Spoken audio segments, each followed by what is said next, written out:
Halo, selamat siang. Perkenalkan, nama saya Retno Palupi dari Prodi Manajemen. Hari ini saya akan mempresentasikan tugas ujian akhir semester mata kuliah Ekonomi Mikro. Oke, kita mulai yang pertama. Nah, tugasnya itu disuruh membuat rangkuman infografis perekonomian Indonesia April 2001. Nah, di sini ada PDB 2021, ada kurs rupiah, dan yang ketiga ada inflasi IHK. Nah, pada saat 2001 itu kan kita semua sedang mengalami yang namanya pandemi COVID.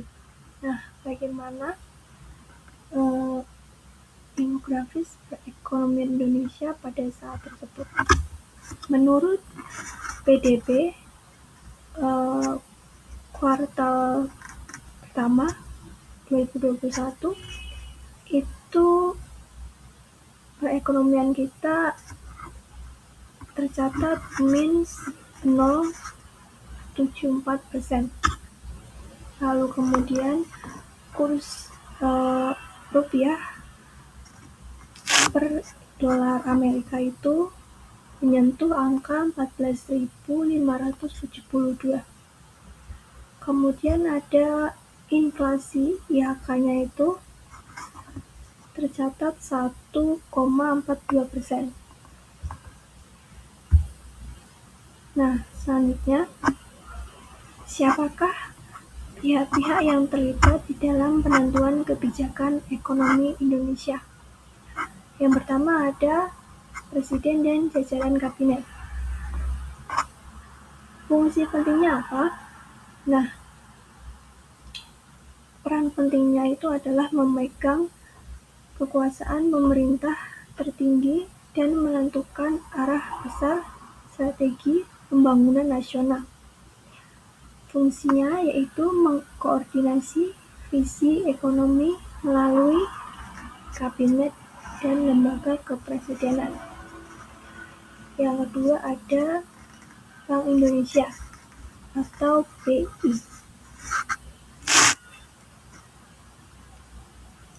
BI ini menetapkan suku bunga acuan.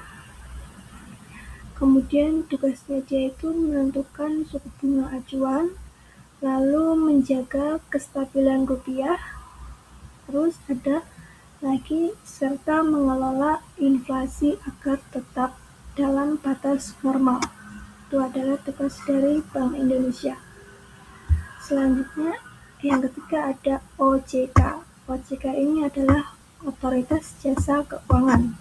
Nah, dia ini bertugas mengawasi dan mengatur seluruh ekosistem jasa keuangan. Lalu ada yang keempat DPR RI. Nah, DPR RI itu fungsinya memiliki tugas yaitu memiliki hak untuk menyetujui atau menolak RAPBN. Yang kelima ada Bappenas.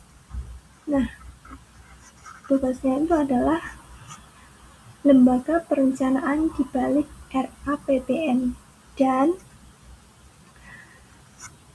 RPJBN.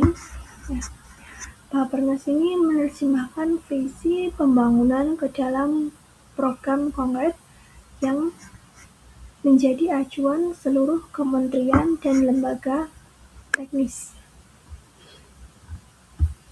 Selanjutnya, bagaimana pengaruh nilai tukar rupiah terhadap PDB?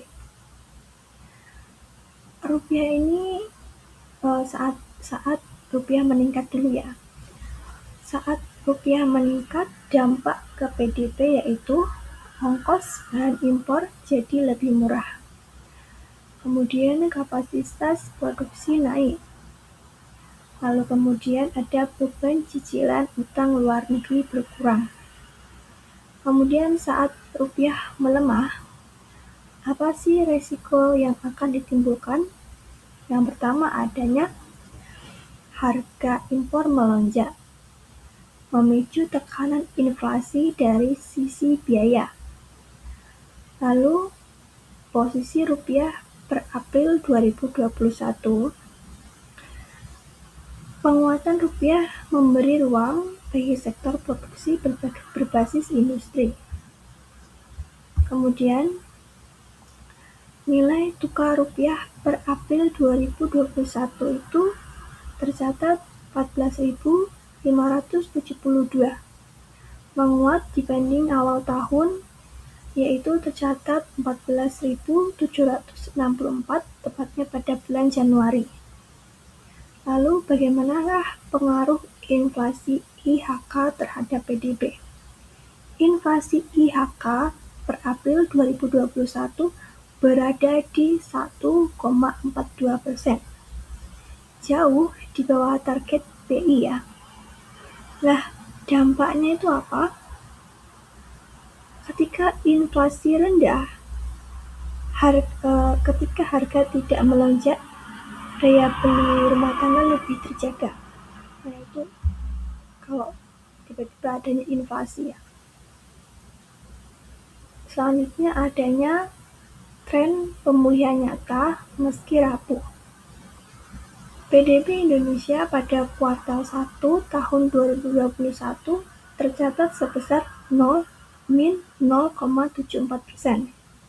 Meskipun masih mengalami kontraksi, angkanya lebih baik dibanding beberapa triwulan sebelumnya.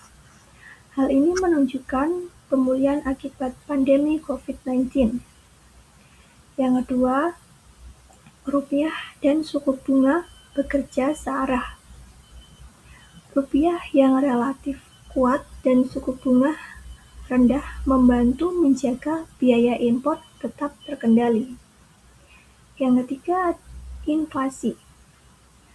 Inflasinya itu tercatat sebesar 1,42%. Berkah sekaligus peringatan.